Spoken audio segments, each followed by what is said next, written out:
Hey guys, welcome back my channel plastic में दक्ष। हमारे channel में आपको स्वागत वंस अगेन। आज की वीडियो में बात करने वाले हैं रिसाइकल, रिड्यूस एंड रीयूज के बारे में बात करने वाले हैं। बेसिकली अपार्ट फ्रॉम प्लास्टिक हम बहुत सारी चीज़ें रिसाइकल कर सकते हैं, रीयूज कर सकते हैं, उन्हें रिड्यूस भी कर सकते हैं। बट हम बात करेंगे प्लास्टिक के बारे में कि प्लास्टिक को कैसे रिड्यूस किया जाए, कैसे रीयूज किया जाए और कैसे उसे रिसाइकल किया जाए। हम इन तीन टॉपिक पर बात करने वाले हैं। तो सबसे पहले हम बात करेंगे कि रिड्यूस का मतलब क्या होता है। बेसिकली रिड्यूस के टर्म से आपको समझ में आता होगा कि चीज़ को ख़त्म कर देना। प्लास्टिक के उस वेस्ट को हम ख़त्म कर दें या फिर प्लास्टिक को ख़त्म कर दें जो दोबारा इस्तेमाल ना की जा सके और जिससे might be chances to evict some toxic gases and chemical as well, जिससे बहुत सारी बीमारियां, बहुत सारे टॉक्सिक गैसेस निकलने के चांसेस होते हैं। और ये बहुत मेजर पार्ट है हमारी लाइफ का, जो बहुत ज़्यादा एक बीमारी को जनरेट करने सबसे बड़ा एक रीज़न है।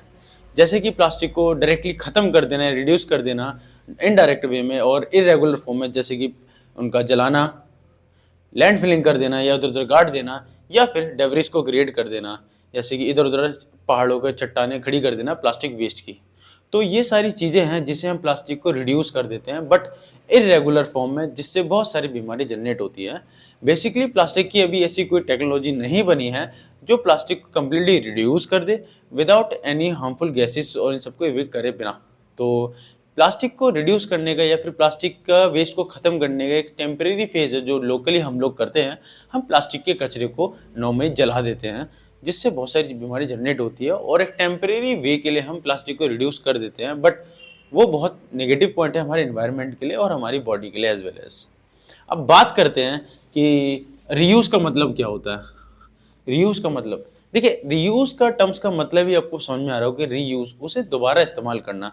किसी भी प्लास्टिक प्रोडक्ट को एक एप्लीकेशन के साथ साथ मल्टीपल एप्लीकेशन में उसे इस्तेमाल करना, बिना कोई इसके अंदर फिजिकली चेंज लाए बिना, एज वेल एज केमिकल लाए बिना, या फिर उसको बिना मेल्ट करके या बिना से क्रश किए उसको एक फॉर्म के बिना कन्वर्ट किए हम मल्टीपल एप्लीकेशंस के लिए यूज़ करना। जैसे कि आपका पीने की पानी की बोतल, आपका सॉफ्ट ड्रिंक की बोतलें जिन्हें हम पानी पीने के लिए भी यूज़ करते हैं, आपका जितने भी शैम्पू की बॉटल्स आती हैं उन्हें ऑयल के लिए यूज़ कर देना। अगर आप नॉर्मल एवरेज फैमिली से, तो हम लोग करते हैं ऐसा, मोस्ट ऑफ एक तिल की दूसरी तिल की बॉटल को हम यूज़ कर लेते हैं।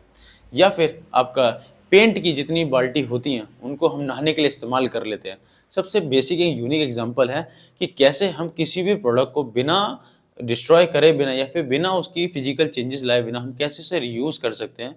इन सबसे का क्या मोटिव है, रीयूज करके ये फायदा होता है कि हम प्लास्टिक की ओवर कंजप्शन को रोकते हैं और कहीं हमारे तक हमारे लिटिल पार्ट होता है, या फिर हम प्लास्टिक के जो जनरेट होने वाली और जो डिमांड है मार्केट में उसको कहीं हद तक हम रोकते हैं। अगर around of thousands of people में से अगर 2% भी लोग करते तो हमने 2% का प्लास्टिक वेस्ट जनरेट होने से बचाया, और 2% साथ ही साथ जो और ज़्यादा जनरेट होने के लिए हमें और पॉलीमर या रिक्वायरमेंट थी रॉ मटेरियल की, उसको इनहेबिट किया, उसको कंट्रोल किया। तो यानी कि ऑलमोस्ट आपने 4 टाइम प्लास्टिक को जनरेट होने से और उनको बर्बाद होने से बचाया है। 2% आपका रिसाइकिल करने वाला प्रोडक्ट और 2% आपका न्यू जनरेशन वाला। तो ऑलमोस्ट 4% के आसपास अगर आप ये सब चीज़ें प्रोसेस करते हैं तो ऐसे आप एनवायरनमेंट को बचाते हैं। तो कुछ इस तरह से हम रीयूज भी कर सकते हैं। अब बात आती है कि हमारी रिसाइकिल का मतलब क्या होता है। तो बेसिकली रिसाइकिल का मतलब आप समझ ही रहे होंगे कि चीज़ जहाँ से शुरू होती है वहीं खत्म होना। एज अ रिसाइकिल का मतलब है, री का मतलब दोबारा से। कैसे? जिस भी आप प्लास्टिक प्रोडक्ट को आप ले रहे हैं, इस्तेमाल कर रहे हैं, उसे हम क्या करते हैं, क्रश करके या तो फेंक देते हैं, या फिर हम उसको नॉर्मली ऐसे फेंक देते हैं। तो कूड़े वाला आता है, वो उठाकर लेके चला जाता है। उसको हम रिसाइकिल कैसे करते हैं, उस प्लास्टिक को पहले हम साफ करते हैं, उसके बाद उसको आइडेंटिफिकेशन करते हैं ये कौन सी प्लास्टिक है ये, उसके बाद उसे सेग्रीगेट करने के बाद उसे दोबारा से साफ करते हैं, उसके बाद उसे क्रश करते हैं। क्रश करने के बाद उसके से हम रॉ मटेरियल्स बनाते हैं, रॉ मटेरियल बना के मार्केट में सप्लाई कर देते हैं, जिन्हें रिसाइकल या रीप्रोसेस मटेरियल भी बोलते हैं। या फिर उनको क्रश करके किसी एक प्रोडक्ट से दूसरे प्रोडक्ट में उनकी शेप एंड साइज को कम्प्लीटली चेंज कर देते हैं। जैसे कि आपकी आपकी वाटर बॉटल्स का वेस्ट को हम अपने शूज़ की सोल में भी यूज़ कर लेते हैं। पॉलीथीन के वेस्ट को हम अपने शूज़ बनाने में यूज़ कर लेते हैं, टी-शर्ट्स बनाने में यूज़ कर लेते हैं। ऐसी कई सारी चीज़ें हैं जो प्लास्टिक की एक फॉर्म से दूसरी फॉर्म कंप्लीटली चेंज कर देते हैं। सेम प्रोडक्ट को रिसाइकिल करके उसे रीयूज़ दोबारा हम कर लेते हैं। कुछ इस तरह से हम रिसाइकिल भी करते हैं। तो बेसिकली हमारे जो टर्म्स हैं, हमें कभी भी रिमेंबर वन थिंग, हमें कभी प्लास्टिक को रिड्यूस नहीं करना। हम अपने घर से क्योंकि हमारे पास हम जो करते हैं जलाना, गाड़ना, ये सबसे टॉक्सिक बीमारी को रिलीज करते हैं।